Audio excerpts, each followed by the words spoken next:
Okay, we'll see. This way.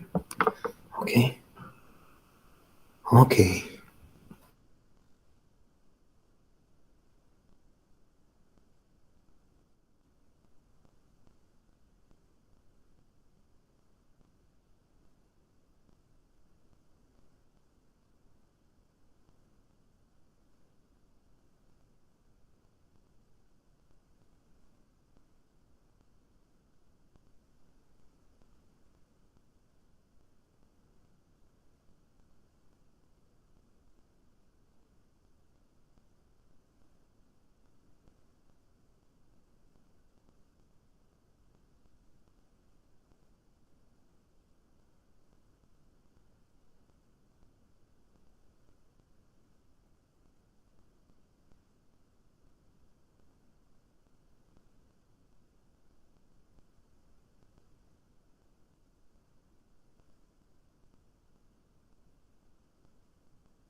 Oh, do you hear me? Do you see me? Yes, yes. You are visible. Okay, it's good because it was interrupted suddenly. Okay.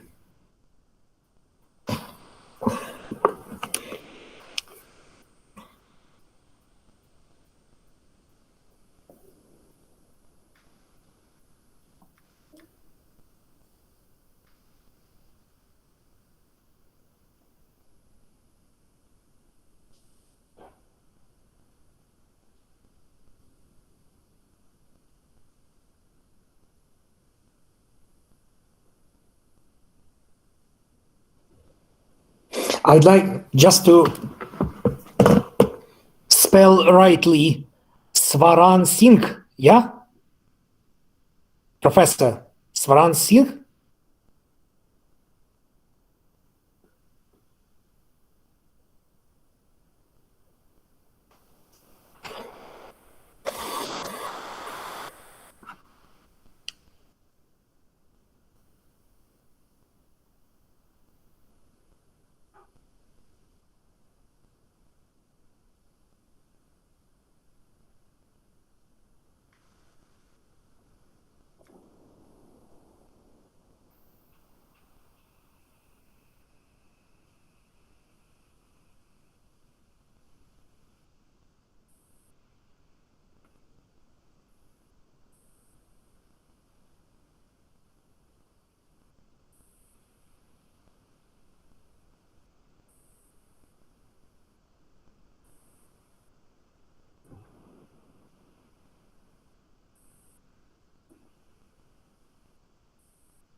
Hello. Hello? Yes.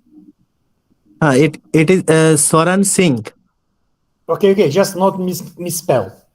Thank you. Okay, thank you.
Dr. Ka, you are able to hear me? My voice is reaching you? Yes, sir. Your voice is audible, sir. Thank you. I request our Vice President, sir, to give me permission to proceed.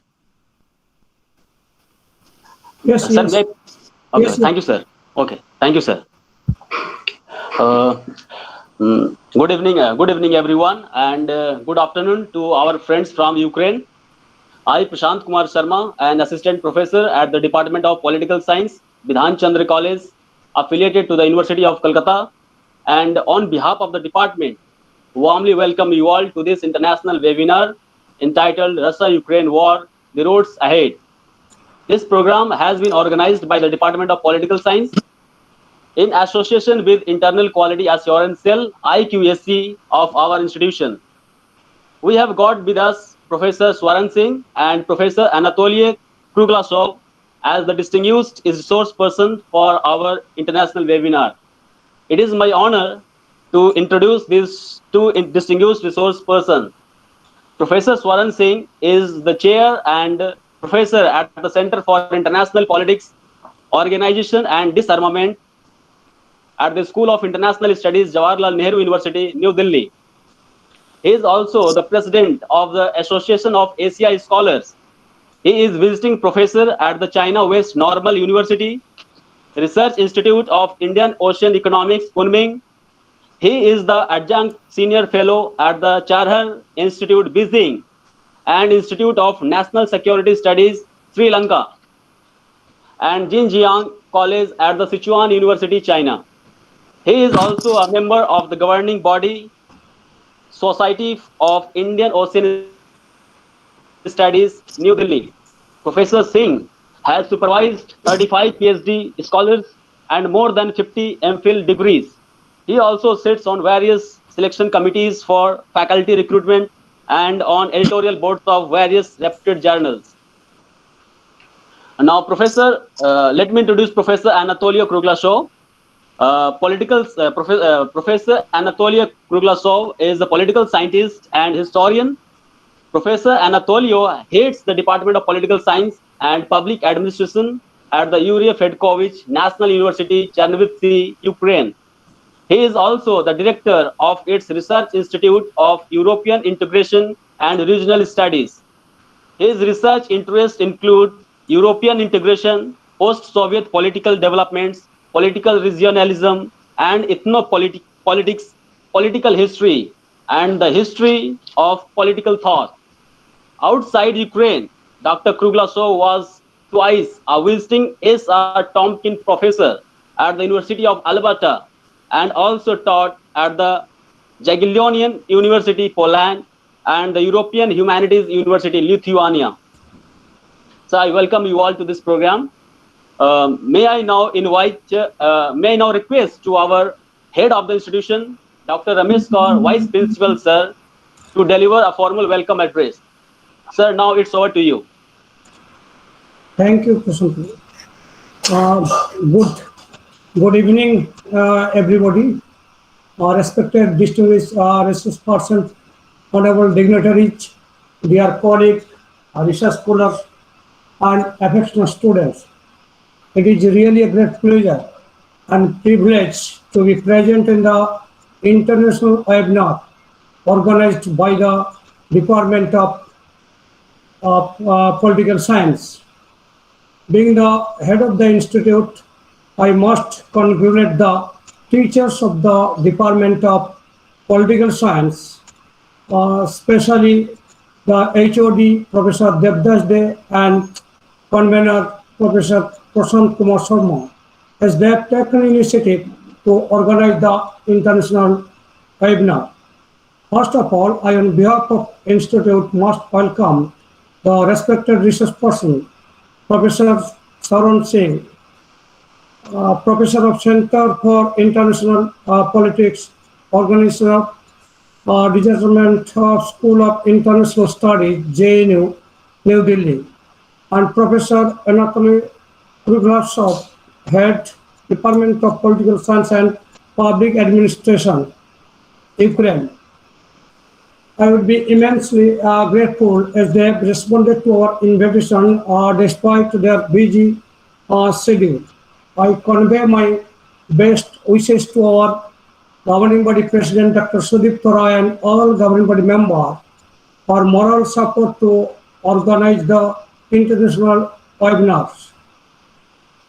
I freely and frankly express my pleasure that we have got some highly energetic and enthusiastic faculty members, and they have been trying their level best to arrange various thought-provoking seminars on the virtual platform. I do hope that our participants would reap a sound harvest from the day's discussion. I firmly believe that the day's discussion will be interesting and interactive one. The survey of the day's speech and reciprocal discussion, I do hope would further illumine the minds of the teachers and taught. I wish a warm success of this seminar. Once again, thanking you all. Thank you very much, sir, for the welcome address. May I now request to Professor Anatoly Kruglasov, sir, to kindly chair the session. Sir, now it's over to you. Thank you very much, dear colleagues. We are starting our very important discussion on the unprovoked war of Russia against Ukraine in Ukraine. I am very thankful for the university in India. This is very nice to have such kind of academic cooperation. I am very thankful to all, first of all, our distinguished speaker, Professor Saran Singh, to be a speaker and to present his point of view on the events of Ukraine, on this war, currents, reasons, and possible outcomes for Ukraine, for Europe, and for world security. Let me say that this war is really unprovoked with Ukraine. Moreover, it is unclaimed war because Russia pretended now to make a so-called special military operation, while indeed we are facing with a full-fledged, full-scale war. And this is not only important for Ukraine's security, safe and independence. This is about the whole architecture of security in Europe and worldwide, because here we have the engagement of the great global superpower and actors, which could change the whole world and which is really dangerous for anybody everywhere, including India, which you know that Russia made some appeals to China to support, to back them, and India has a very, I would say, sensitive relations with Chinese neighbor. So far, we have a lot of consequences of this war, which continues now approximately 3 weeks since February 24. And I do expect that we will discuss these issues First of all, with the presentation of Professor Svaran Singh, then with my introduction, and plus maybe some intervention of my colleagues, and finally with the question-answer period, where I encourage everybody to write down in the chat box their questions, first of all to our distinguished speaker, and then with certain support with me. And finally, we evaluate the results of our webinar, and for sure our moderator will make these conclusions in the end of our seminar. We respect that we have to do all the seminar around 2 or 2.5 hours, dear colleagues. If you don't mind, so please prepare your questions, follow up the presentations and the further discussion, but we don't have time for the expanded discussion. Maybe few of you will be invited. First of all, Ukrainian colleagues who prepared a very brief intervention, and because we don't have time, but all the questions will be met, responded, either here recently, instantly, or maybe later, and we will see what will be the follow-up of this academic, but at the same time, by means of the importance, this is a very important public event. So, Mr. or Professor Svaran Singh, be so kind as to present your points of view and your vision on the situation in Ukraine, launched with the Russian war against our country.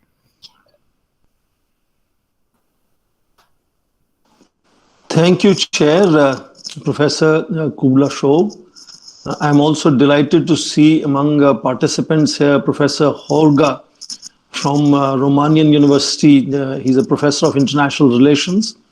I look forward to listening to him myself. And of course, particularly very interested in listening to the version that we might receive today from our Ukrainian colleagues who might also enlighten us about how they look at the situation. Definitely, they have much closer look and a deeper understanding. Also, compliments to Dr. Ramesh Kar, the Vice Principal of Bidhan Chandra College. And of course, to Dr. Prashant Kumar Sharma, who was in touch with me. I also noticed some of the younger colleagues. I see Dr. Amar Shukla is on my screen. I'm sure there are several other people who have joined us, and I will be really looking forward in case you have some comments or questions to give us later. First thing, I hope you notice very interesting the way hosts have titled today's discussion as Roads Ahead in plural. It says roads ahead. It doesn't simply say road ahead because there are likely to be multiple roads ahead of us that we have to traverse, first by developing an understanding about those roads, and then of course developing strategies to address some of the new challenges that are coming upon us on those new roads that are deflecting from this first of its kind since Second World War, that a European nation is being pulverized for last 18 days now, the way perhaps no one anticipated that to happen. So very clearly, one would like to locate that whole tragedy in almost middle of COVID-19 pandemic. The world was still grappling with that situation as the force deployments from Russia started happening. And of course, now we have 18 days of extreme violence on the ground. Both sides obviously have their own versions, their own explanations, and both sides have continued. In fact, not many people expected Ukraine to continue to stand up to Russia for as long as 18 days. And that itself is a kind of a very interesting subject to explore and understand. Both sides are claiming thousands of people killed on the other side. About their own deaths, the estimates are relatively limited. I was just listening to BBC that talks about now Mariupol itself claiming 3,500 people dead. So definitely very large number of casualties on the ground have happened. Now, fourth round of talks is beginning today. This time it is going to be on online video conferencing.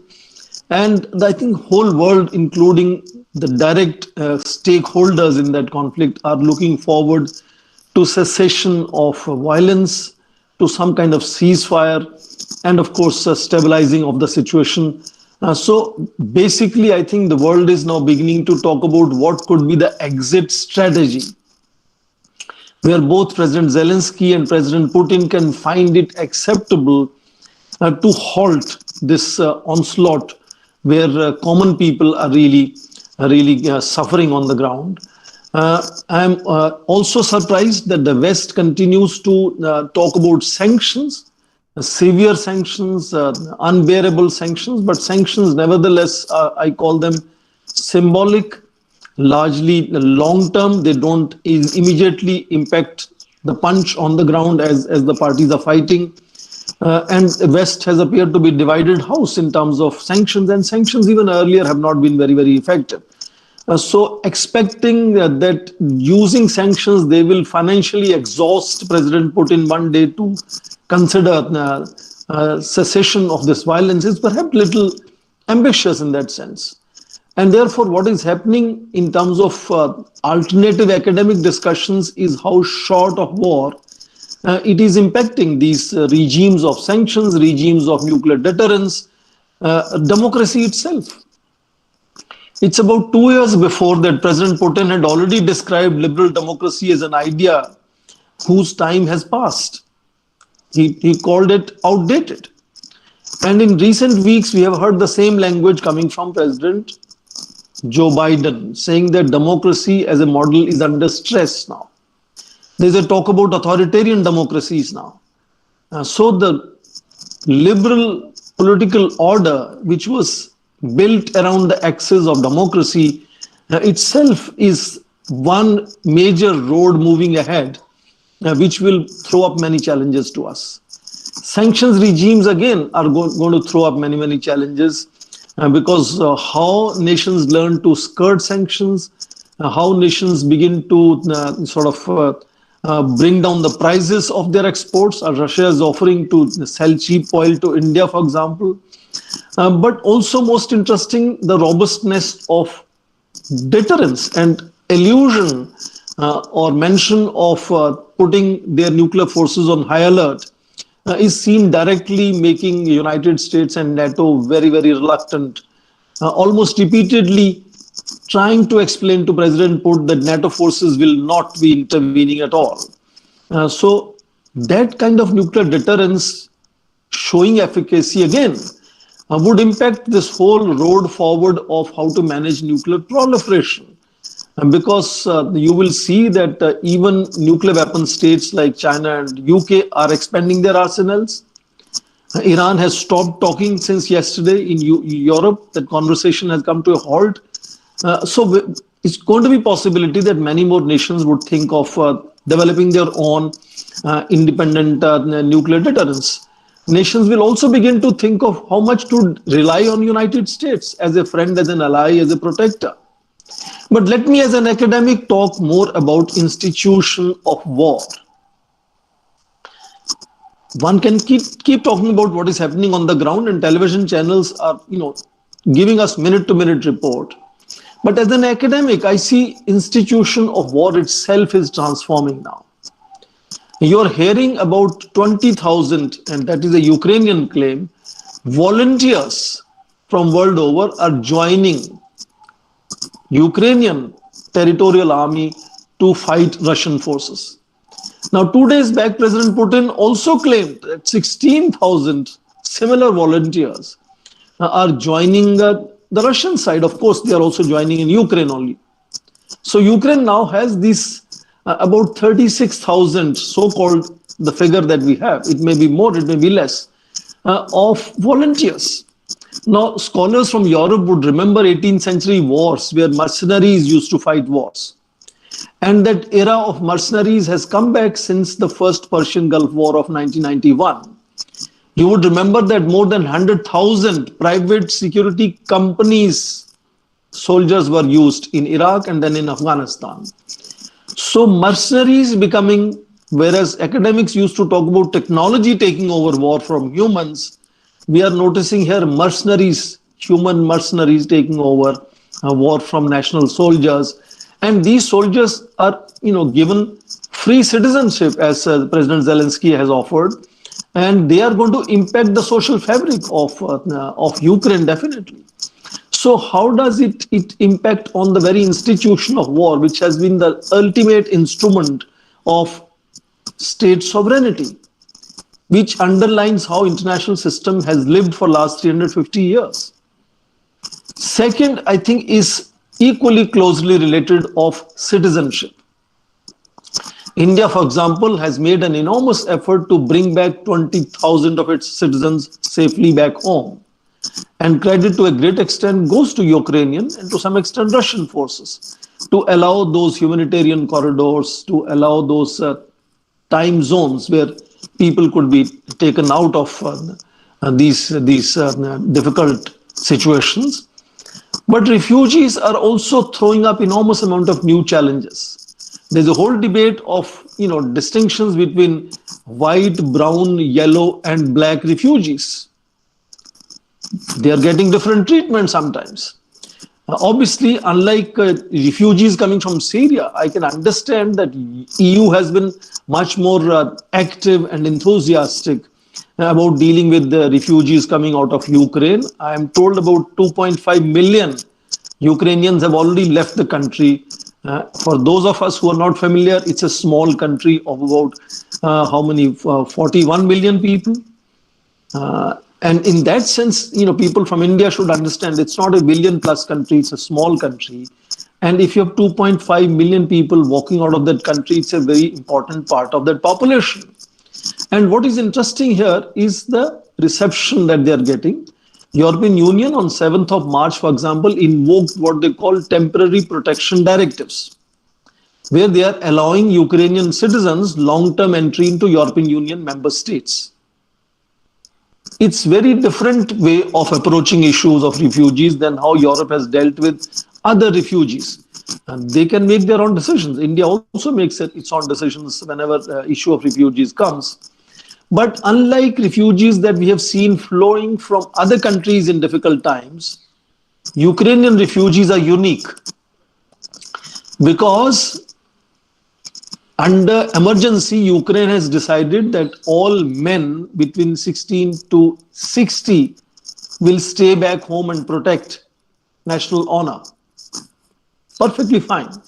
But that means the refugees that are now flowing out of Ukraine are mostly old people, women and children.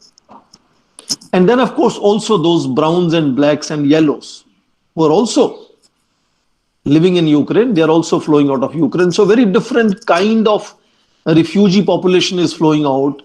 And they are coming out from there, not just people who are not necessarily a most employable workforce, but they are people who are also undergoing trauma of separation.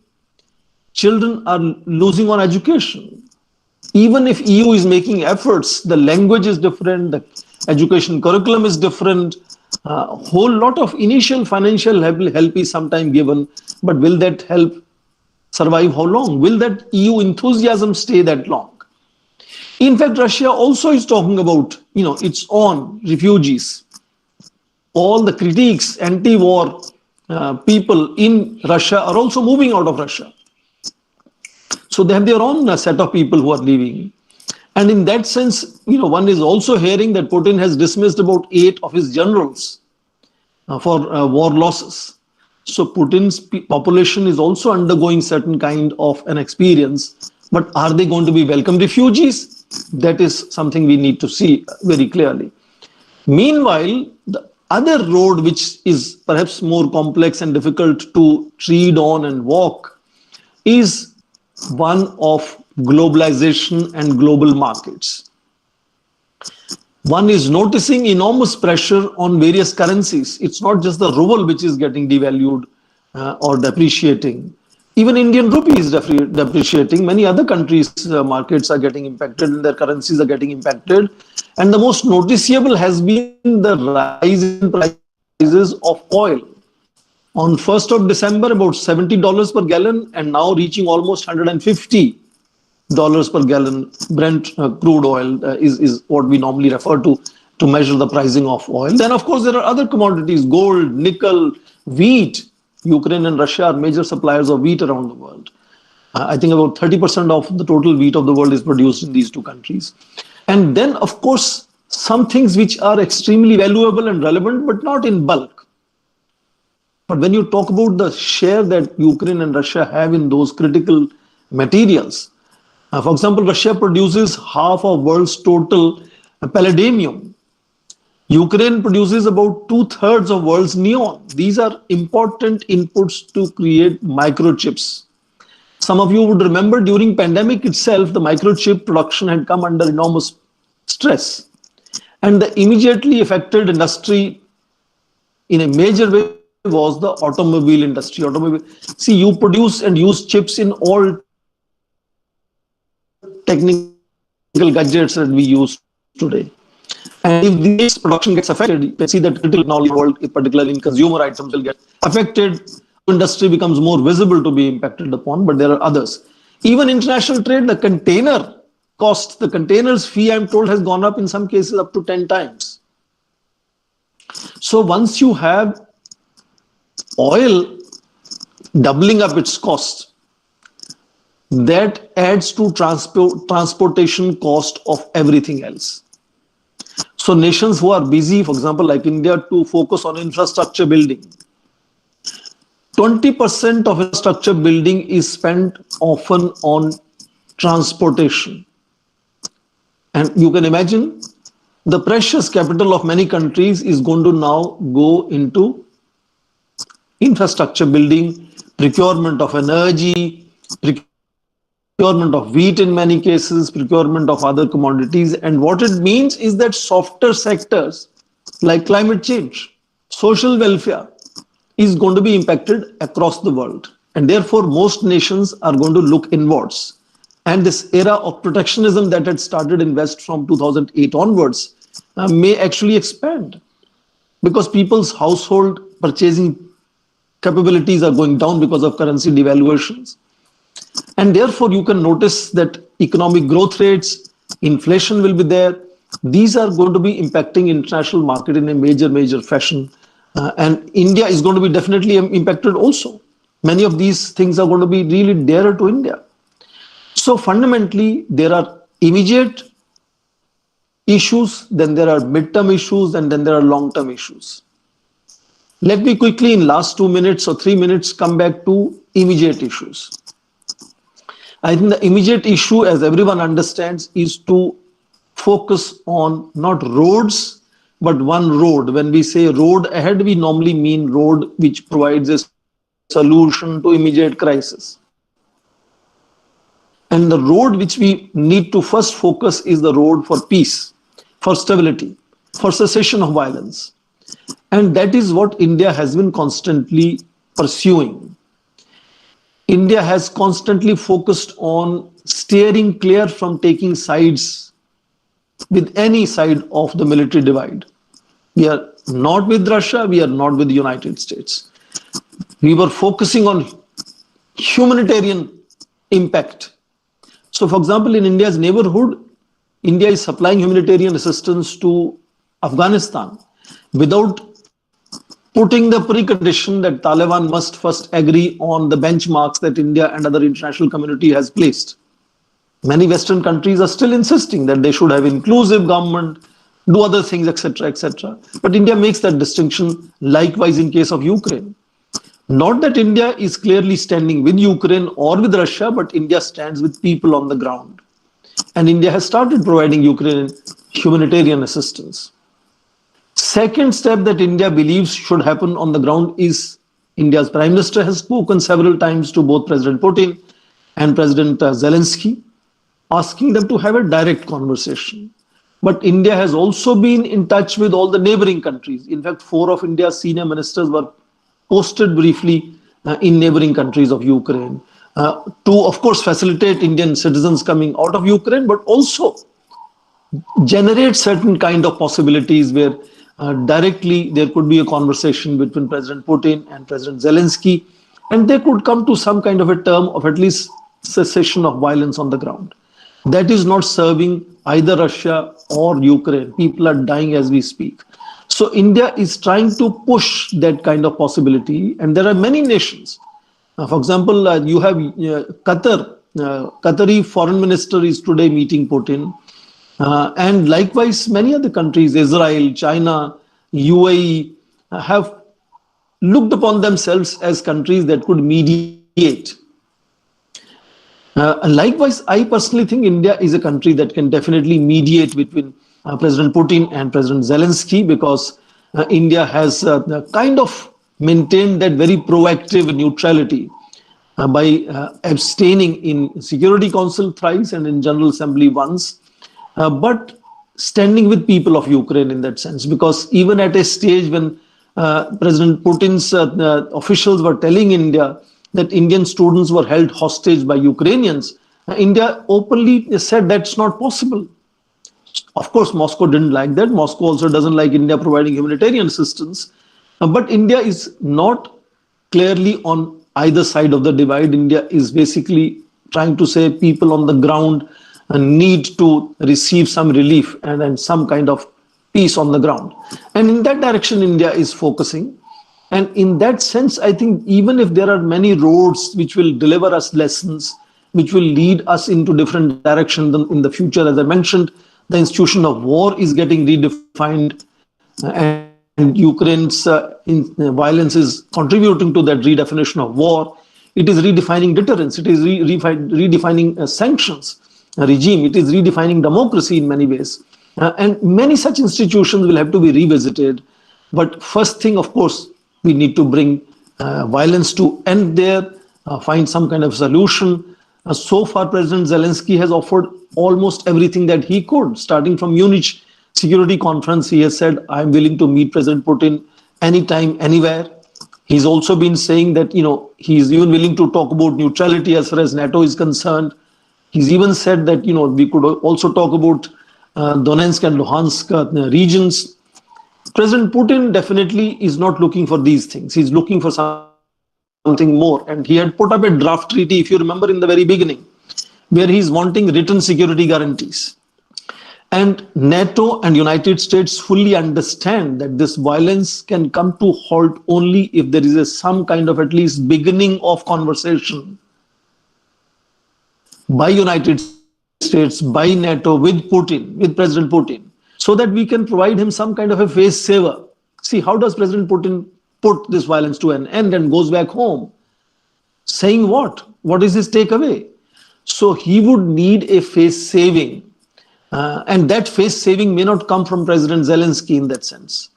That face saving will come from President Joe Biden. And Joe Biden so far has been avoiding to make any such initiative where he's saying, okay, let us begin a conversation. If not give you security guarantees directly, at least a conversation on security guarantees is something that could create a face saver, because there is enormous pressure even on Putin regime to continuously fight for 18 days, get thousands of people killed, and not have a headway is not something that President Putin ever thought of when he initiated.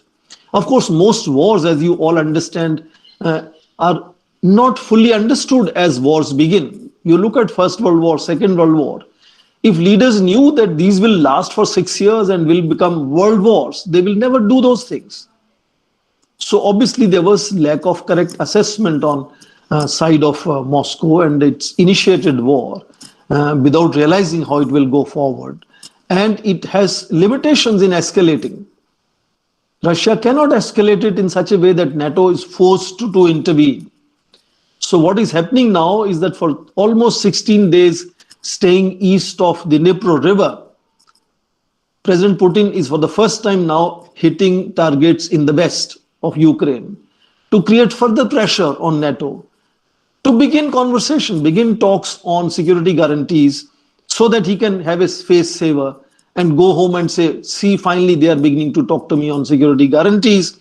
And I think that is something that we need to see if that can come and when that will happen. But I'm sure my colleagues from Ukraine, and I'm fortunate to have them in this conversation today, will give us some perhaps better analysis of whether that is a possibility or what are other possibilities that they think as to how this conflict can be brought to an end at earliest, because it's Ukraine which is being pulverized. But to some extent, if you look at various roads that I shared with you are coming out of Ukraine conflict, even every other country of the world is getting impacted by what is happening in Ukraine now. India is getting impacted very clearly, directly. All the prices going up after pandemic economy was shrinking is not a good news for any country. India is definitely disturbed about it. India has officially said, first India said India is concerned, then India said India regrets, and then India said India deplores. So diplomatic language has also over a period of time changed from India as to how India formally makes a statement on Ukraine violence that is on the ground. So let me stop here. Thank you very much for making me part of today's discussion. And with that, I hand it back to Professor Kruglasov. Back to you, sir. Thank you very much, dear Professor Swaran Singh, for your analysis. I appreciate your understanding what is going on, not only in Ukraine, but around.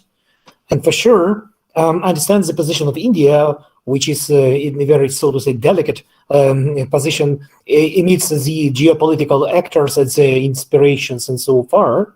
I understand that we do not expect in Ukraine, as far as I know, nobody expects of us, India, to intervene and to confront together with us this Russian war. But we do expect that India, as a very important country, big country, with a great populace and the historical and cultural traditions and economical weight, would help us, first of all, to survive and then to withstand this aggression. Let me do some remarks. First of all, because as our moderator said, that I am both historian and political scientist. As a historian, I learned Russian history very well for decades, not for years, for decades. And now we have a very dangerous turn in the Russian policy and politics from the more or less moderate policy till the more and more dangerous and the dangerous politics and policy towards both Russian society, as autocracy in Russia is at climax. Moreover, now with different bans, laws in Russia, law restricts in Russia, even the mentioning the word of war up to 15 years sentence. Just the mentioning word war. So we have clear turn from the consolidated authoritarianism in Russia towards the neo-totalitarian state practices. This is a very dangerous first. Then, if somebody of you could be acquainted with the famous, so to say, famous speech of Mr. Putin, when he recognized as the so-called Donetsk and Lugansk People's Republics, established, created, and supported with Russia, and proclaims that this war, a special operation in his terms, is just a punishment and preventive war to secure these people, the people which are mainly citizens of Ukraine, born or grown up, educated in Ukraine. So far, you can see that all the speeches of Putin last time are flavored with historical recalculations about the falsified attitude of whoever, West or Ukraine, whatever, about Lenin who created Ukraine. It's so stupid. Ukraine existed much more longer than Lenin was born and appeared to existence. So far, we have here war of values. We have here war of ideologies. We have here war of civilizations, where Samuel Huntington was, with maybe some minor errors, he was right about the clash of civilizations. This is very dangerous. So, and then, about the war itself, you see that Russian leadership calculated that Ukraine has a very weak army, and that Ukrainians will welcome Russians as their so-called liberators. But it didn't happen. So we have a pretty strong, but still for sure not so strong as we would like to have, our military forces, which withstand Russian pressure with some for sure great losses.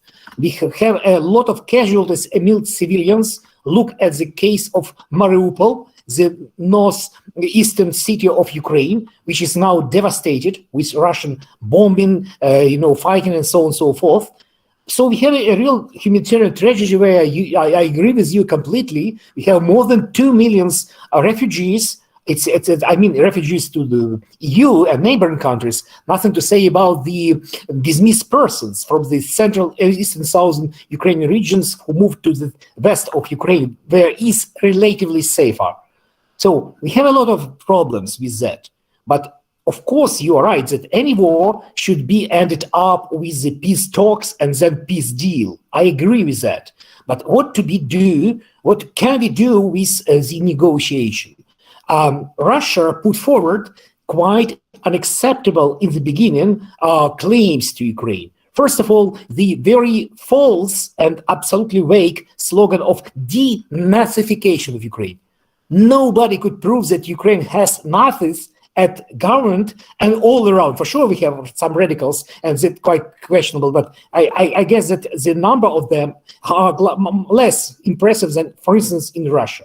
Then denazification slogan means, in fact, to make Ukrainians disappearing as a nation, as a distant nation, because Putin pursues the idea that Ukrainians and Russians are even not brothers, but the same nation. It's a very false idea. By the way, let me remind you or recall the idea of Ein Volk, ein Staat. This is a very famous Adolf Hitler slogan. When he started the Anschluss of Austria with Germany, he said, Ein Volk, ein Staat, one nation, one state. So this is Mr. Putin. So it's about Nazi. Then demilitarization of Ukraine and neutral status of Ukraine. This is a very enigmatic issue also, as well as we have got the nuclear disarmament. We signed up Budapest Memoranda, where Russia, United States, France, by the way, China too, were guaranteed, Great Britain, of our peaceful existence, non-violence of our statehood, borders, and territorial integrity. So we were in these conditions with so-called peace guarantees, and they weren't to be false and null and void. So now we have another problem, how to deal with Russia as a partner, so to say partner. We broke down the diplomatic relations with Russia, by the way, the first day of the war. How to deal with Russia, and could we trust any word Russian leadership says? Because Mr. Putin, Lavrov, and others before the war repeated several times, how could you imagine Russia will attack everybody, Ukraine included? We are not an aggressive state. That was repeated January and February, and we have got a real war. So far, this is a very deadlock, for sure. Let me say now just about all the matter of sanctions. Of course, I do agree with you, dear distinguished professor, that sanctions has at least dual or multi effects, on both sides. But in the same time, they shown up, first of all, the certain solidarity of countries which backed up these sanctions, and moreover, they are very sensitive for Russian economy because it undermines Russian capacity in the long run, unfortunately not instantly, but in the long run, to have such a great expenses of the military forces and to be a very ugly military aggressive power. Pessimistic scenario is that war continues and could continue months, even months. Pessimistic scenario is that Russia, including Mr. Putin as a president, threatened to the world. Remember that in the first days, Russian foreign ministry said that should Sweden and Finland join NATO, so they could face with so-called consequences, as Ukraine. Then immediately remember the exchange of quite radical replics of French government and Mr. Medvedev, former Russian president and prime minister, who is now deputy secretary of Council of Defense of Russia, about the economic war from the West, and a possible hot war from the Russian as a reply. So we have here just the possibility, the chance at the venue and the road, as you told, toward the much wider war, international war now. So really the situation is complicated. I mean that the concerted efforts of Ukrainian fighters, Ukrainian nations, our allies, and countries who are really worried about the prospect of peace and security, they all should stop, first of all, the war, and then to clean up the ground from the Russian military forces until they are alive in Ukraine, because otherwise the prospect is quite high, I would say, quite very for them to be survivors in our country as occupiers, as invaders, and so on and so forth. So, and then to deal about the whatever framework of the international security. So let me conclude again that unfortunately the arguments Mr. Putin and the Russian government put forward as a talk about security guarantees is to a very extent falsified. It is filled in with a lot of propaganda and manipulative slogans, and they are not effective to be considered as a legal concern and arguments of Russian government. Well, thank you very much for your analysis. For sure, we are in the suffering country. We are in the country which has to defend itself. For sure, we could be more emotional than you, standing aloof, not aloof, but aside of the conflict, of the war. But still, it's about not only Ukrainian survivals, which are we all are very much concerned. It's about the prospect of peace. And again, you are right. Unfortunately, here is we have a discussion in the very beginning of the war together with Professor Horga. He took a part there. And one of our colleagues from Italy, Professor Tanya Groppi, she said very important thought and theme. She said that we should be more careful towards the linkage amidst the authoritarianism and militarism, because it's quite obvious all world over that authoritarianism and military assaults, aggressivity are deeply and very indivisible intertwined. So far, I appreciate this discussion. I'm very thankful for your thoughtful analysis, for your in-depth, outlook upon the conflict, plus with regard to the economy, which world economy, the global economy now suffers a lot. And it means not only short, but very distant consequences for any country, India included. You're absolutely right. So this is not about just Russian war against Ukraine. This is a war against mankind and the international order and law and the international prospect of security, growth, and trust. Thank you very much for all your thoughts. They are encouraging to analyze deeply, to foresee, to propose the certain kind of solutions for this conflict. But we had a lot of complication to be too much optimistic with the immediate resolution for the conflict itself. I mean, this war. If you agree, dear colleagues, please, we agreed that there should be some questions towards our distinguished speaker, Professor Svaran Singh, and I can comment too. But here we have at least one my colleague, Natalia Nechaeva-Yurichuk. She is Ukrainian, she is political scientist and historian as well. And she asked in advance to say some words about the vision on the conflict and war in Ukraine. Conflict, I mean global conflict, but precisely a war, Russian war against Ukraine. Dr. Nechaeva-Yurichuk, please, you have a floor. Good afternoon or good evening, colleagues and participants. I'm really glad that I have a possibility to say several words. And if you don't mind, I will show you just only one picture to probably make clear what I would like to talk about. I hope you can see it. I'm not sure, but yes. I just want to pay attention to one point or to one vision of the conflict from the humanitarian aspect, and I would like to thanks very much to the speaker about his attention to this humanitarian aspect and I want to make probably some parallel between Syria and Ukraine, and it would seem what is common between Syria and Ukraine, because Syria is located in the Middle East and Ukraine is in Eastern Europe, and in Syria the situation was completely another than in Ukraine, and there were a lot of different international players, and in Ukraine just only Russian Federation invade and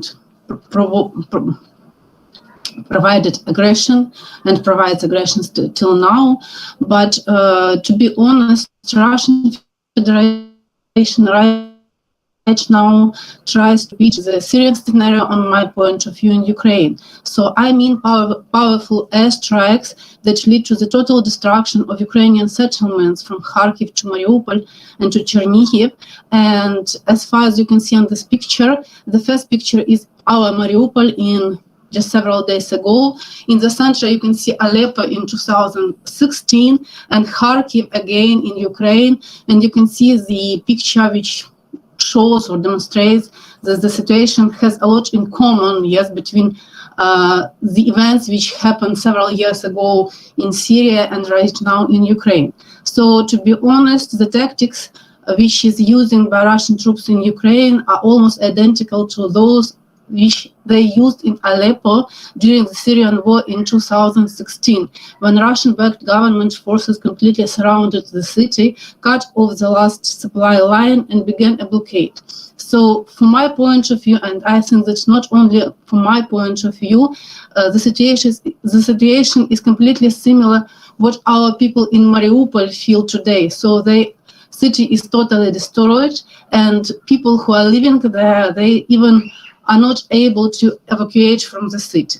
So in this case, I want to remind the words of Mason Clark, the expert of the Washington-based research center in the Institute for the Study of War, that Russian military has developed tactics of urban war in Syria, and today this tactic is being implemented in the biggest European country, Ukraine, and we can state that it learned some lessons from two Chechnya wars, from the war in Georgia and from the Syria, and right now we can see that this tactic is really using in Ukraine, and right now not only in Mariupol, in Kharkiv, in eastern Ukraine, but also in Chernihiv and in some other cities which are now destroyed by Russian airstrikes. So nowadays, on my point of view, nobody can feel himself or herself secure, because we see that the beginning of 21st century brought us new wars, brought us pandemic, and even new nuclear threat for the world because of the bombing of Ukraine. So the only question of myself is what's next and what will be in the next second in Ukraine and in the next second in the world. Thank you very much for the possibility. Thank you, Dr. Nishar, for your intervention, for your picture, for your question. This is the right question, who is next, because Russia threatens not only Ukraine, but some more neighbors. Unfortunately enough, is the only signal, let me say, very important from the point of view of international relations, dear colleagues, that the organization of the collective defense created with Russia, Moscow, which comprises some allied countries like Belarus, Armenia, Kyrgyzstan, Kazakhstan. So this organization does not support, by and large, Russia. Even Belarus, which is a player here, but more passive player, even Belarus does not dare to intervene directly into the war. Still now, Lukashenko tries to be in between, so it means Moscow, Kiev, and Western capitals, but still Belarusian forces, forth of Belarus, not airports, not the platform for Russian missiles, but Belarusian military forces still not stepped into the war, fortunately enough. Kazakhstan, which is a big country, and India, I hope so, very much concerned with Kazakhstan. This is a big Asian country, really big one. So Kazakhstan stood, neutral and doesn't back Russia, despite the fact that recently a Kazakhstan president was supported with the presence of this organization of collective defense and Putin personally. So we can see that Russia is really in a pretty bad international position now, being isolated. Let me recall you the resolution of the General Assembly of United Nations, where even Russian close allies, including Venezuela and Cuba, did not favor negative, vote against this resolution. So it means that the world community, by and large, does not back Russia. That's very important. So here, who is the aggressor? General Assembly pointed out quite clear is with no equivocal consequences. So here is the truth. And now we have to go to the, maybe if you please, dear moderator, can we ask Professor Ioan Horha from Romania, who is a distinguished international professor, to say some words, but Ioane, in scurt decât înțelegi, in brief. If you please, because he is very distinguished professor from the EU country, and it's very nice to hear his opinions and voice. Ioane, switch in microphone. Sure, sir. Please ask him. Request him to deliver his brief speech. Okay. Yeah, brief. Thank you very much to be here. Congratulations to both colleagues for this webinar. Professor Zoran Singh, congratulations for this event, and also to my friends Anatoly Kruglashev from Chernivtsi University. I'm from west of Romania. I mean, not close to Chernivtsi, but between my university and the University of Chernivtsi are very strong relations from several years. I would like to underline something about the impact of refugees. Professor Zoran mentioned this dimension of refugees. Before this war, Romania and Ukraine was two countries that don't have very strong relations.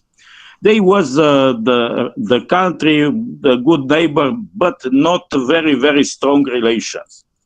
But this war, outside one political scientist from Romania, get out the Romanian society from anesthesia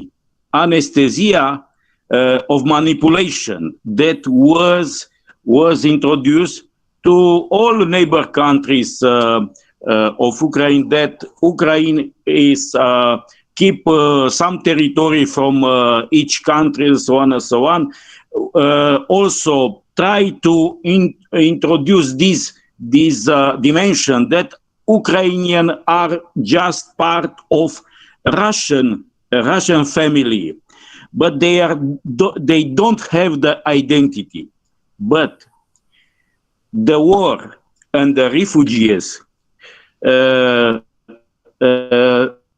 stop all these fake news, fall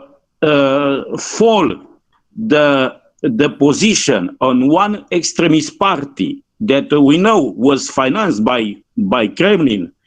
In 2 weeks, fall from 20% to 12%.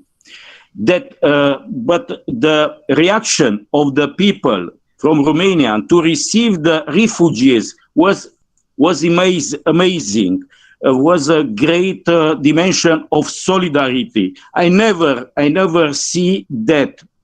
Imagine you between these refugees was more 2,000 Indian students from Ukraine, from Kiev, from Kharkiv, from Odessa. They moved to Romania, and was a real bridge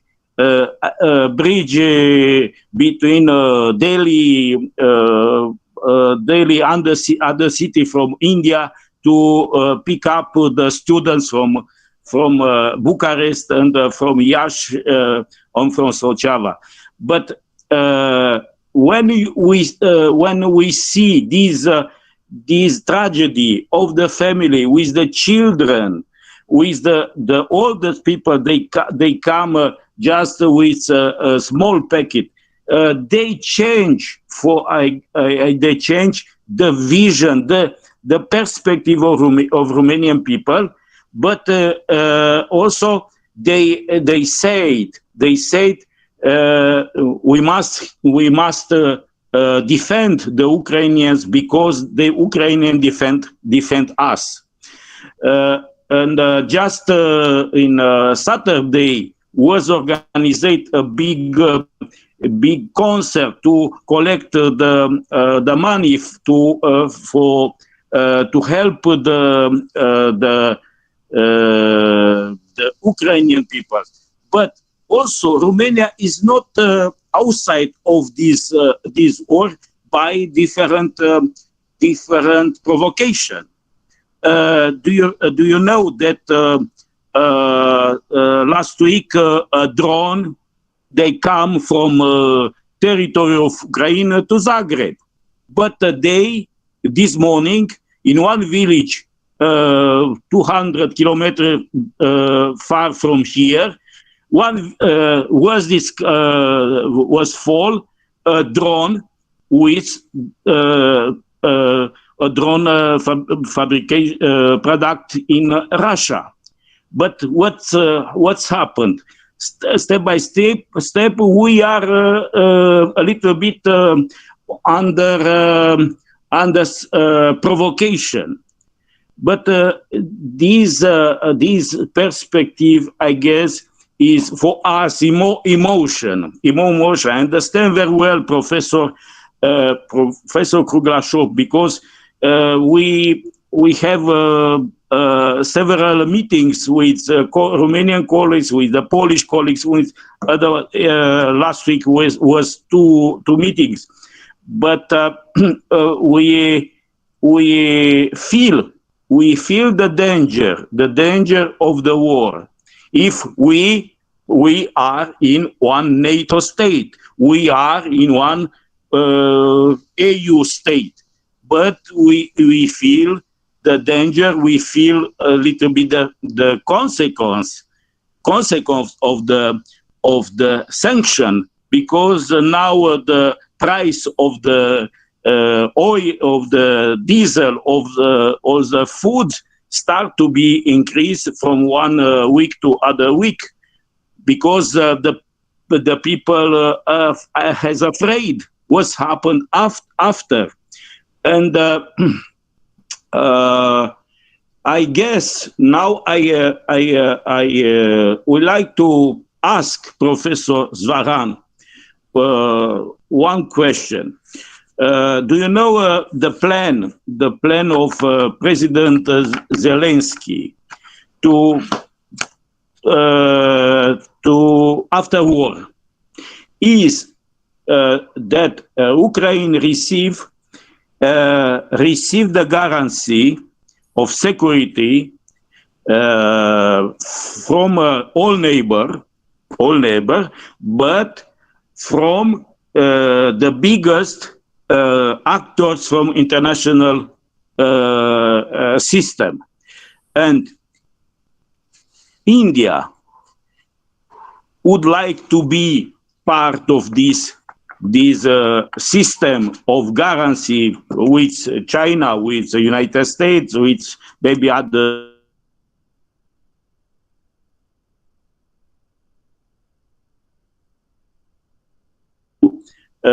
to participant to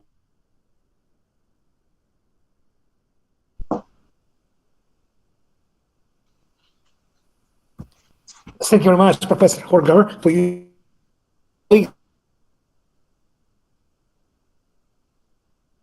Go to the question and answer period.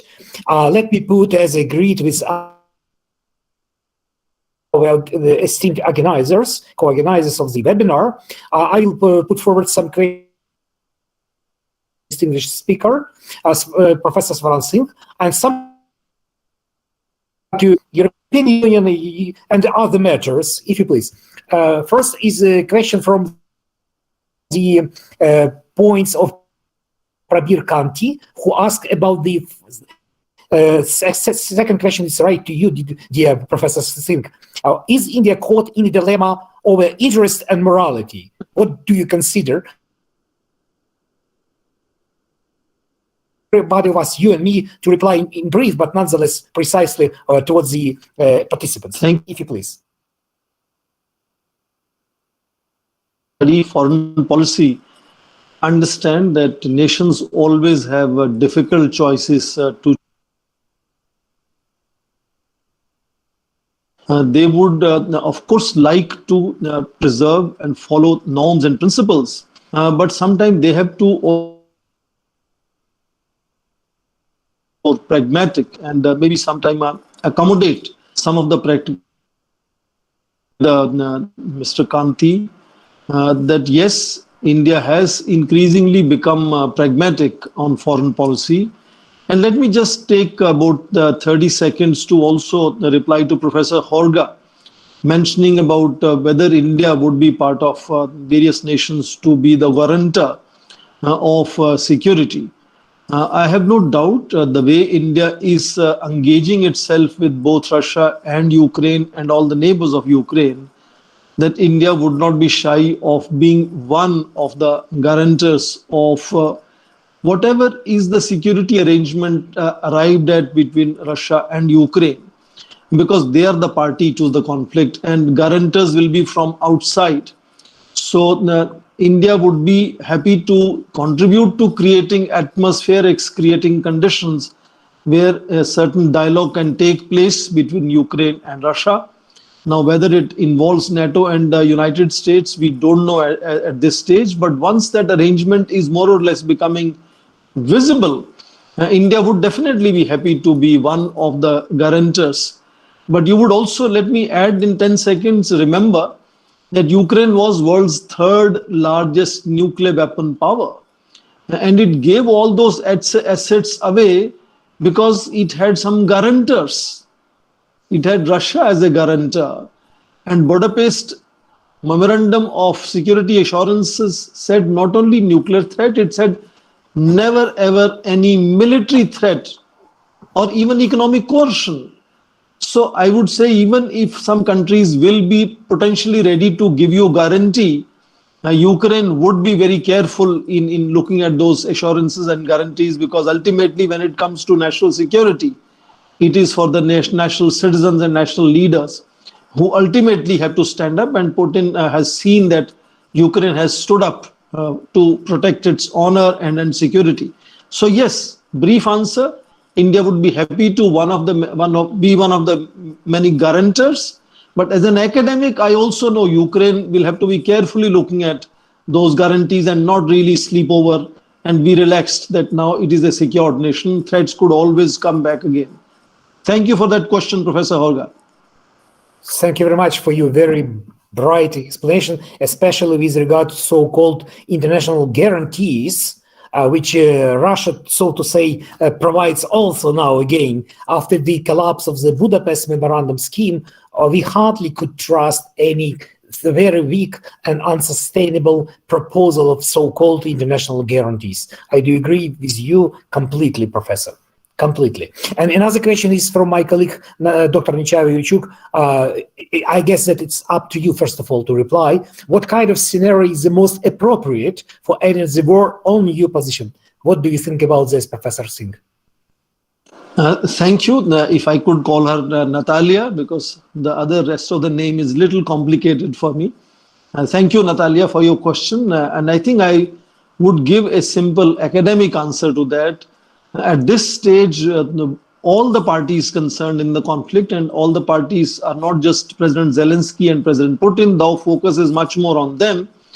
At this stage, I think they are beginning to realize a certain fatigue, a certain exhaustion. And I assume that if somehow they can be given some face saving to go back to their countries and everyone can go back home and say, oh, we were victorious, we achieved our objectives. This is how most wars end, where all parties go home and leaders tell, oh, we were all victorious, other than, big conflicts where one side has a clear victory. Post Second World War onwards, we live in a nuclear age. there have been hardly any clear victories and clear defeats. And that gives a certain opportunity to leaders on all sides to go home and say we were victorious. So some kind of face saving, I think, is the kind of solution I can think of, where everybody goes home a little dissatisfied, but not completely humiliated. Thank you very much. Thank you very much, Professor Svaralsing. Thank you very much. I hope that Natalia is satisfied also with your reply. And one more question from the box. You covered this issue, but I would address this to you again from the Samidra Mohan Biswas. Second question is very close to what you told about. Why there are so much mercenaries in a sovereign nation? Is it a patriotism or is it East versus West? Could you share your opinion on that point? Thank you, Chair, and thank you, Biswas, for asking that question. If you remember me speaking, I had briefly mentioned 18th century mercenary wars in Europe. And I mentioned how, starting from First Persian Gulf War, that mercenary component of the fighting force has come back to be the norm. And the United States has of all used mercenaries in that sense. They call them private security companies. And they use them in Iraq, they use them in Afghanistan, and in large numbers, 100,000 plus. So in that sense, that is the new era. But what I said Ukraine is teaching us is these are not private security companies that are registered under any national law. These are individuals who are being invited by the lure of becoming Ukrainian citizens. And they are looking at this as an opportunity to go and fight and become Ukrainian citizens. There could be similar incentives that Russia may also be providing, but how war is drifting away from the hands of nation state. We live in an international system where nation state sovereignty is the ultimate unit that decides how to handle its affairs. And war is the ultimate activity that it can put to use to push that sovereign decision making. And that war, the most important instrument of nation state, is drifting out of the state, where individuals are beginning to come and serve, offer their services. And these kind of new trends where it's not even registered security companies, but private individuals who are just walking in, they could make war as an institution of a whole lot different than how war was conceived over the last 350 years of the Westphalian system, where nation states have thrived and survived as fundamental units of international system. So, that in that sense, war getting redefined and transformed will have important impact for international system and the very understanding of security among nation states. Thank you. Thank you. And one more question, and then I will try to share the responsibility with you, dear Professor Singh. Very interesting question. It's about international relations from Samidra Mohan Biswas again.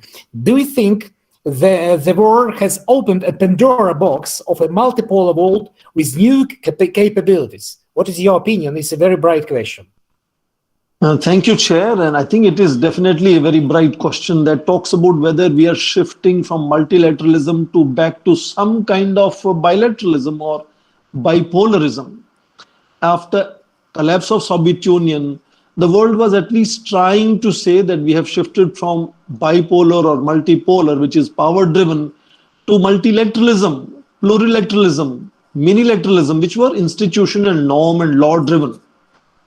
It seems that this kind of increasing combination of China and Russia and some of these CSTO and CIS states on one side, and the United States and NATO allies on other, and a lot of them are fence-sitters. It looks like we are shifting back to power-driven international system, which is not a good news because world today has become increasingly interconnected. It's not the world of 1960s and 70s. Look at the main adversaries. If you're assuming it's going to start a new Cold War, the main adversaries like China and United States are so closely intertwined economically. But in terms of technology and in terms of trade, they are wars, trade wars, technology wars, and potentially military competition, if not war. So today, international system is far more complex and, as we say, multi-vectored than how it was after Second World War, where divisions were much more ideologically driven, much more clearer. And therefore, now I think we may not go back to multipolarism of the yesteryears. Even if we are shifting to power-driven multipolarism, that multipolarism is going to be very different. That's why I think if you're an academic, you have to really follow the new ideas, which are plurilateralism and minilateralism, which are emerging as a new kind of a blending of both power and norm-driven experiments as to how international system could bring new collectives. But let me stop here because I want to listen to Professor Chair, Professor Kruglashaw also. I'm sure he has some analysis also to share with us. Back to the chair. My very pleasure. Thank you very much. It's very nice when we are divided with 1,000 kilometers, but in some very crucial points, we are so much agreeable. It's very good. It's very important. Academically speaking, this is a sign of promise. When the academicians all over the world are closer as an experts and in some democratic countries as the advisors for real politicians, so far this is a very good sign, as for me, from my professional prospect. Let me try to have my fortune with responding to some issues and points here. First of all, Prabir Kanti, a question, why could the United European Polity not stop Putin? Well, it's a long speech to explain that. Please, let me say about two fragments, very important fragments. When the USSR broken down in 1991, the West, so-called the collective West, regarded the worst-case scenario for USSR former republics, countries, the Balkan scenario, the Yugoslavian scenario, and they opted up the scenario that Russia should be supported as a major power, and then Russia will impose a peaceful and friendly condition all upon post-Soviet space, as the elder brother, so to say. So the West supported and backed up Russia in the Yeltsin period, in the early Putin period, up to the Munich speech of Mr. Putin of 2006. Natalia, when Putin, 2007. When in Munich, Putin, prior to Russian-Georgian war, explained his vision of the international order, international law, international relations, and warned that Russia now is standing up. He said very several times that Russia should be a superpower, a great power, or does not exist at all. You know, could you imagine this dilemma? So far, before the Ukrainian first stage of Ukrainian-Russian conflict, Russian war against Ukraine, 2014, annexation of Crimea, the launch of the war on Donbass. Then time, West, the EU, for instance, regarded Putin's Russia as the strategic partner. Moreover, they spoke about the common space of free market, free trade zone from France, Brest, to the Vladivostok on the east of Russia. About the free movement of people, including visa-free regime and so on and so forth. But since the 2014, these conversations were broke down. But still, West did not expect this full-fledged war. So they tried to pacify Putin as Chamberlain, for instance. You Indians very well know the British Empire history. There was then time a part of that empire. So Chamberlain came from Munich with this phrase that I brought up the peace, but in fact he brought up the war to Great Britain and Europe. So far we have here a kind of replica from some leading Western powers, including presidents of France, the Prime Minister or Chancellor of Germany, and so on and so forth. So far here was some disunity. And finally, we have not only Romania or Lithuania, Poland, and other countries which are really friendly to Ukraine. They are in favor of supporting Ukrainian membership to the EU, membership to NATO, and other steps. We have a certain position for some country when in Bucharest was a NATO summit 2006 about the inclusion of Georgia and Ukraine into NATO. That was a famous phrase of Angela Merkel, then-time Chancellor of Germany, who said, don't do this, colleagues, friends. I mean, NATO member states leaders, don't irritate Volodya Putin. Don't irritate Volodya Putin. That's, in a brief, the answer to you. Plus, we have up to the beginning of conflict, some friends of Putin in Hungary, Prime Minister Orban was backing Putin in many cases, and so on and so forth. This is a reply to this. Why does NATO tantalize Ukraine? Second question.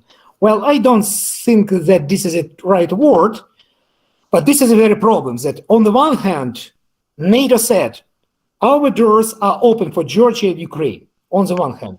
On the other hand, we have a growing support of Ukrainians to be NATO member, because we understood well before the war that we are not so strong to withstand direct and bilateral, conflict with Russia. But NATO were cautious. They don't want to have a conflict with Russia, many of the countries, as I said. So far, here we have a too complicated political game or even geopolitical gamble. Well, next questions I would like to touch upon. Let me put, well, let's say, okay. What is the fate of Ukrainians from now on, as they are opposed to Russian dominance since the 19th century? Not since the 19th century, much earlier. Ukrainians fought for their independence. Then they were divided amidst Poland, Russia, then amidst Austria, or later Austria-Hungary and Russian Empire. So we have a very long encounters with Russian imperial statehood and Russian imperialism. But I hope that now we have much more consolidated nations, and as ever in the East history, the consolidated support from the international community. And I do hope, because of the clear evidences who is aggressor, who is the victim, and plus we aren't going to be just victim. We want to fight. We want to fight and withstand and defend our country. So far, I hope that despite all the terrible possible scenarios or scripts, Ukraine should survive and would. That, so far, this is the road, as Professor Svaran Sin said, this is the road, to be a nation, to withstand the pressure, and to keep us alive. Then, may this war, it is your question, Mr. Moderator. May this war between these two major countries will affect whole of the world, or this war overcomes like a world war? Well, it affects for now all the world. Professor Singh told quite clearly. Professor Horga added some news from the European member state about the economic rise. So far, that's just the beginning of story. Just the beginning of story. So this war is really international. And the question remains, would it be a third world war? This is an open question. This is right about the Pandora box Mr. Putin opened up. And now this is the point of the whole international community, how to close this Pandora box, not to destroy all the world. So here is the real dilemma. So world is affected as yet. And these negative effects might be rising up very soon with multiplication effect. Well, the question from Minarul, doctor. Why is Ukraine so interested to join NATO, whose expansionist effort provoked Russia to invade Ukraine? Well, it is rather a Russian explanation. Could you imagine when Finland and Sweden started to consider, especially Finland now, with long-standing neutrality, the choice of NATO membership, it's not about the NATO expansionism, it's about the Russian revisionism and expansionism. So it's a move from these countries. And it happened not because NATO wants to be expansionist, but it happened because Russia became to be a real threat. First time in Georgia, 2008, then Ukraine, 2014, and now again. And now it is clear that Russia already wants and really exploit their military might to suppress neighboring states and to move forward. If you please, you can check it up with the Russian TV now, where the leading Russian propagandist, like Solovey and others, recently spoke that we should stop Ukraine and move forward westward. So would you believe that these propagandists, which are on the Russian official media, the rest are suppressed now? Russia now doesn't have any oppositional media. The rest are closed. So far, could they say as their own whim these words? No way. This is just propaganda of the real geopolitical goals pursued with the Putin regime. So far, don't mistake with the reasons and consequences. And finally, last point, why it is not obligatory for the countries to send back all the citizens from other countries to their own countries before the start of war, of the pre-assumption of war? It's a very good question, but if you know, as I told you, Russia did not want officially anybody, including ours, about the beginning of war, or so-called special military operation. They repeated the Hitler, behavior in time of the Second World War. And by the way, it's the biggest conflict since the Second World War ended up in Europe and world. So far, it's a very good question, Geta Ravi Kumar, but nonetheless, it should be addressed to Mr. Putin. He will be very talented to explore whatever eligible explanation, but I guess that it will be full of nonsense and just propaganda points. As far as I see, and the last question. Also, do you think Ukraine have been betrayed by the West? Well, I don't think so. We have some very important, crucial support for us, but for sure we are looking for more, because it is a matter of not only our survival, it is a matter of European and global order and peace prospect. So far, it's not the folk tale about the betrayal, but it's about the measure of the support, and it's about the measure of responsibility by our Western partners and leaders. I would like to readdress questions in a bit more correct manner, if you please. Mr. Dr. Kumar, do we have all the points attended or not?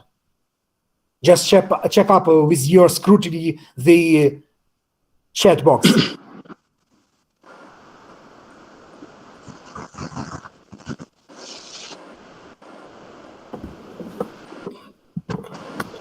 Sir, one question is from Dr. Minarul, why Ukraine is so much interested to join NATO. Dr. Minarul has asked the question. Where it is the question? Just a moment. Why Ukraine is so interested? I see. From Dr. Minarul. Okay. Why is Ukraine so interested to join NATO, whose expansion effort? I try to explain that we are interested, especially since Georgian war, and moreover, when Russia annexed Crimea, despite a bulk of international agreement, including the so-called big treaty of Ukraine and Russia, where Russia recognized our independence, sovereignty, territorial integrity, and non-violation of the borders. So after these facts, when Russia broke up with the United Nations Charter, with all the OSCE, Organization for Security and Cooperation in Europe, Council of Europe, and other international organizations, and direct treaties, so where we could have a shelter from the Russian aggressivity. And now we have ODKB, I mentioned, this is a collective defense organization, led with Russia, so it's not a choice for us. Neutrality, we opted up, by the way, we opted up for self-proclaimed Ukraine neutrality in time of Yanukovych. When Yanukovych has been elected president of Ukraine, since 2011, he proclaimed that Ukraine is out of bloc country. That led to the unilateral disarmament of Ukraine, the de facto, destroyment of Ukrainian military forces and capacity to defend, and now we have the consequences. For the 8 years, Ukrainian military forces were, to an extent, rebirthed reborn, but nonetheless, we understand. Could you compare Russia and Ukraine? Please look at the map. You can understand that we could not withstand the pressure from Russia when Russia officially, with still overwhelming support of the ordinary citizens, back up Putin's claims to be a retro imperial state, to be back to the Russian Empire, not even to USSR, but to the Russian Empire. That's why I couldn't see and please, if you have whatever option available for Ukraine, neutrality and out-of-bloc policy is hardly a solution. Not because we so much like NATO or whatever bloc, but because it's just a matter of a vital prospect for Ukraine.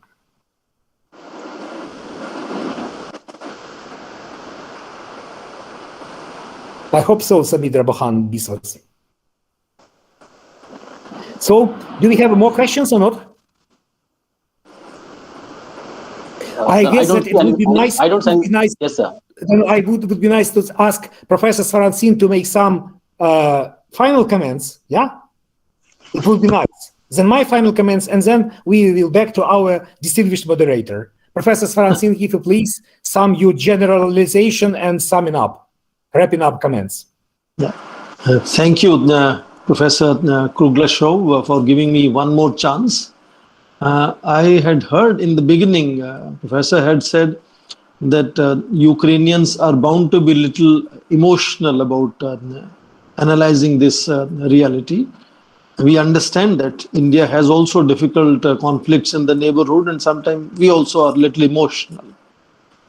In fact, those of you who follow international relations theory would know that currently the frontiers of international relations theory are addressing issues of patience, issues of emotions, issues of populism, as to how they contribute in building of IR theory and whether they can be useful tools in understanding international relations. So I fully understand that. And of course, we are talking here of a rather complex history, complex relationships, and very rapid cascading developments since the collapse of former Soviet Union, which was a superpower. And then, of course, we are sitting here with multiple backgrounds, not just in terms of disciplines, from history to political science to international relations, but also our locations. We are in different parts of India. We have Professor Horga from Romanian University. We have Professor Kruglasov from Ukraine, Natalia from Ukraine. So definitely we will have very interesting and very productive, holistic understanding of multiple aspects being highlighted as to what is that we are noticing happening on the ground. No doubt, President Putin have survived in power for 21 years. Now, you may like it or may not like it, but that's a fact. He has survived 21 years in power in Russia. He's also survived, what Professor Kruglasov was saying, his so-called military operations in Moldova, in Georgia, in Crimea, and now in eastern Ukraine, and has developed a certain impunity. In fact, America had alleged that, Russia had intervened in 2016 and 2020 presidential elections. Nothing much happened. In that sense, a certain impunity over a period of time has been very carefully calibrated. And many European politicians post-retirement are cultivated and accommodated in Russian oil companies and boards and chairs. That cultivation has happened in terms of energy supplies to Europe. It's a very intertwined and complex relationship where President Putin now wants to revive Russia as a superpower profile, which it had once, but has lost it. Now, that sometimes decides its reactions to what is happening in its own assessment of what are the threats. Now, when Warsaw Treaty Organization came to an end, most people thought NATO should also disappear now because there is no longer Cold War, it's end of Cold War. And NATO not only survived, it started doing what it calls out of area operations. So it goes to Iraq, it goes to Afghanistan, it goes to Syria, it goes to Libya. And sorry to say, but everywhere it creates bigger mess than how it was before it went there. So to some extent, I pray NATO doesn't enter Ukraine, because history doesn't tell us that something good comes off when NATO forces intervene in any situation. Now, that clearly shows that NATO has not only devised new agenda for itself, it has actually expanded in numbers. It was 12 nations alliance, now has 30 members. Then it has created something called a partnership for peace, which brings in 20 other nations. It has then sectoral partnerships, which has another 15 members. So today 65 nations are connected directly or indirectly to NATO, which President Putin, who's having ambitions of reviving Soviet Union as a superpower, feels paranoid to see that. So one can understand that there are different pulls and pressures on each side. Now, one may not agree with the techniques and tools that President Putin has applied in achieving that superpower status back again.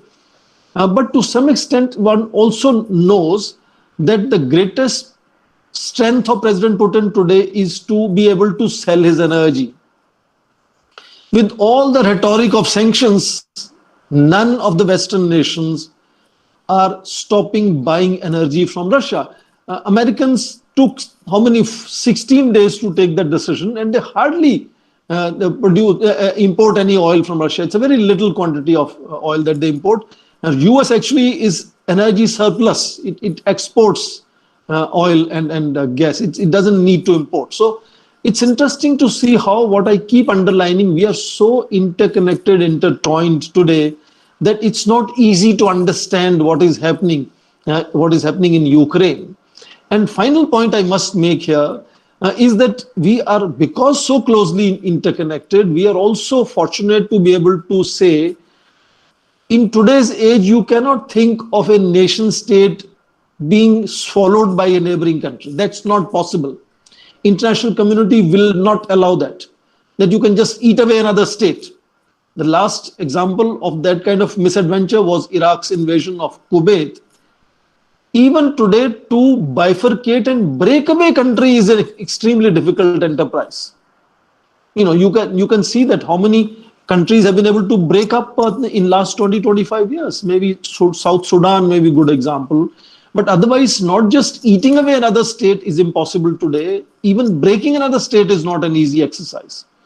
So there are difficulties that arise out of world being so closely interconnected, and there are layers and layers of cooperation, coordination, confrontation, all kinds of contestations simultaneously going on between nations.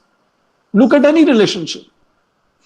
All the Europeans are today buying gas from Russia, but at the same time, they're all very angry with Russia. So you can see even United States and China, which is another contestable relationship.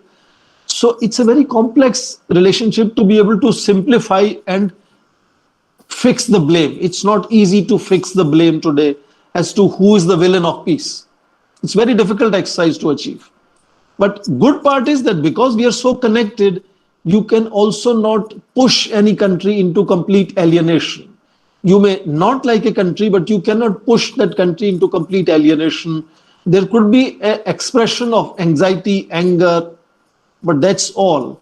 It doesn't make that any specific country, even Russia today, will be alienated from the rest of the world. As we are hearing, in media headlines, you read that, Russia will be alienated from global market, global economy.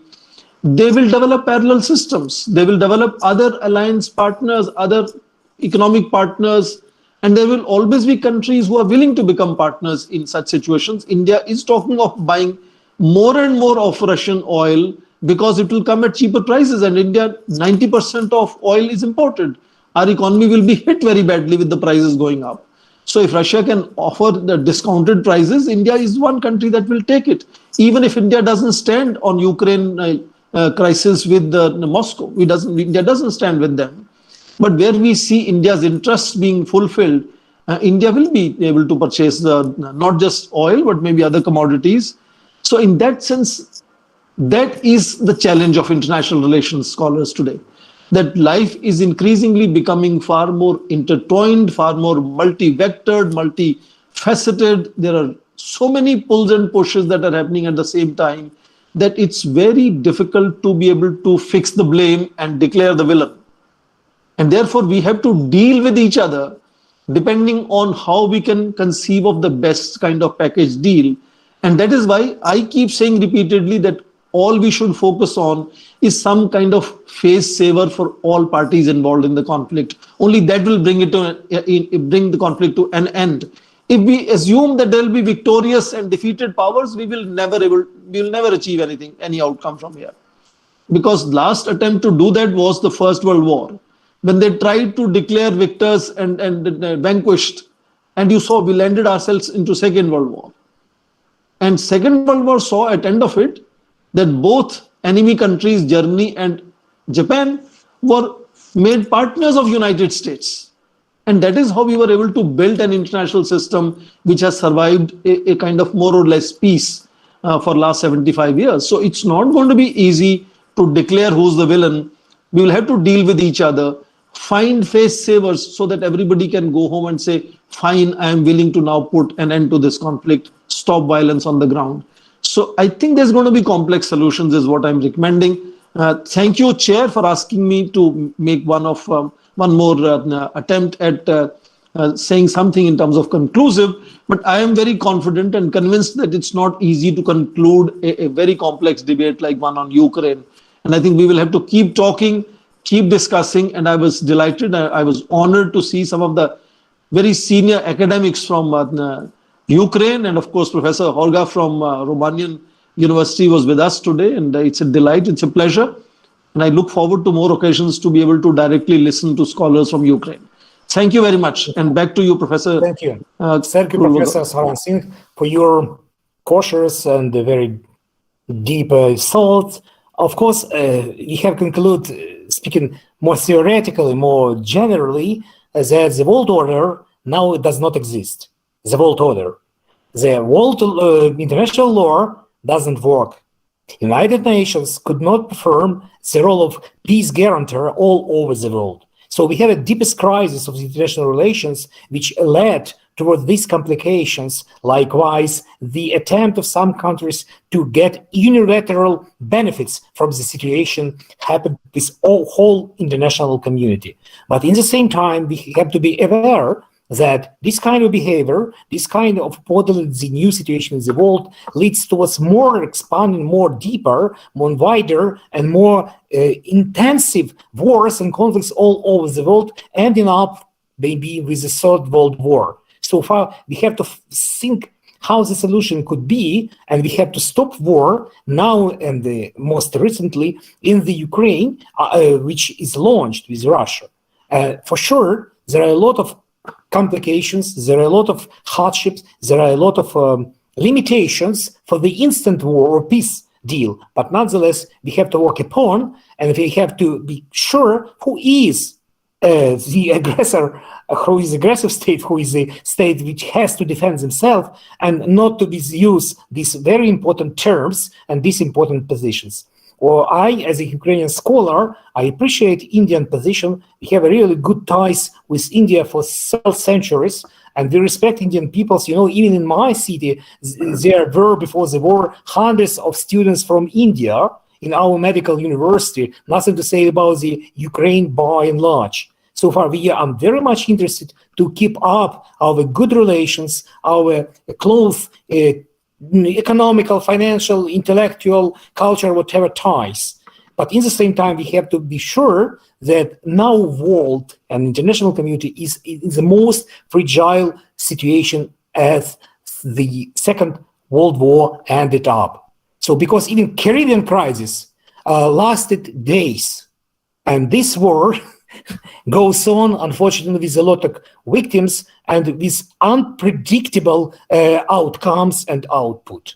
So thank you very much for your contribution, for your speech, for your answers. Professor Francine, you're really distinguished speaker. Thank you very much, my dearest colleagues, Professor Ion Horga, and friend of mine from University of Oradea, Romania. Thank you, Dr. Natalia Nechaeva-Yurichuk, for your intervention. And I would like to give the word back to what was our moderator, Mr. Kumar, who is prepared well this this conversation, who gathered together such a big audience, and we have a venue to discuss, to make exchange of opinion, to see our positions where they're closer, where they're more distant. But we all care about the international security and peace. Otherwise, the prospect for all humanity is quite challenging. I would say this word. Correct word, quite challenging. Thank you very much. Dr. Kumar, if you please, your finalization. Yeah. Thank you very much, sir. I also thank you to Professor Natalia and Professor Hogra for sharing their views. May I now invite our students, Ms. Ritu Kumari, to deliver a vote of thanks. Ritu, are you there? Thank you, sir. Good evening, everyone. So it is my privilege to have been asked to propose a vote of thanks to all who have helped us in making this international webinar such a resounding success.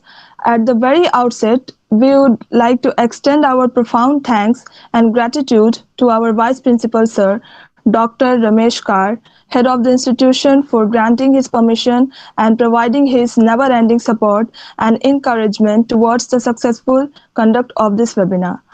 Now we would like to thank to the President of the governing body of our college, Dr. Sudipta Roy Sir, and all the members of the governing body for their constant moral support to our webinar. We express our heartiest thanks and gratitude to Professor Anatoly Kruglashev Sir, Head of the Department of Political Science and Public Administration, Chernvatsy Yuri Fedkovich, National University, Ukraine, for agreeing to chair this webinar entitled Russia-Ukraine War, The Roads Ahead. At this very critical juncture, Sir, your encouraging participation as a chair has transmuted this occasion into a thought-provoking and vibrant academic event. Thank you so much, sir. We extend our heartiest thanks to our distinguished speaker, Professor Swaran Singh Sir, at the Center for International Politics Organization and Disarmament for Politics Organization. Our invitation, despite his tight academic schedule. Sir, we also thank you for not only sparing your precious time with us, but also for illuminating and enriching us with your widespread expertise, the subject matter. We are eagerly looking forward to have many more opportunities to hear your captivating thoughts and ideas. Thank you so much, sir. Our thanks also go to Dr. Subhajit Ghosh Sir, Bursar and NEC Coordinator at our institution, and Professor Sadhunath Kundu Sir, Coordinator of the Internal Quality Assurance Cell, for their continued moral support. We deeply acknowledge the unwavering support and guidance received from both Professor Devdas De Sir, Head at the Department of Political Science, and Professor Prabir Kanti Basu Sir, Secretary Teachers Council. Thank you so much, sir. We would like to extend our sincere and heartiest thanks to Professor Prashant Kumar Sharma Sir, an Assistant Professor at the Department of Political Science, for taking up the initiative to organize this webinar. Thank you very much, sir. We would also like to thank Dr. Abdul Khalik Sir, an Assistant Professor at the Department of Physics, and to all the members at the seminar and webinar committee for providing all the technical support required. Our vote of thanks also go to Professor Deptanu Maji Sir, Professor Kamal Roy Sir, and Professor Anindita Mitra Ma'am at the Department of Political Science for their support and cooperation in organizing this webinar. We extend our heartiest thanks to all the respected teaching and non-teaching staff of our institution for their moral support. A special thanks goes to all my friends and students at the Department of Political Science for enthusiastic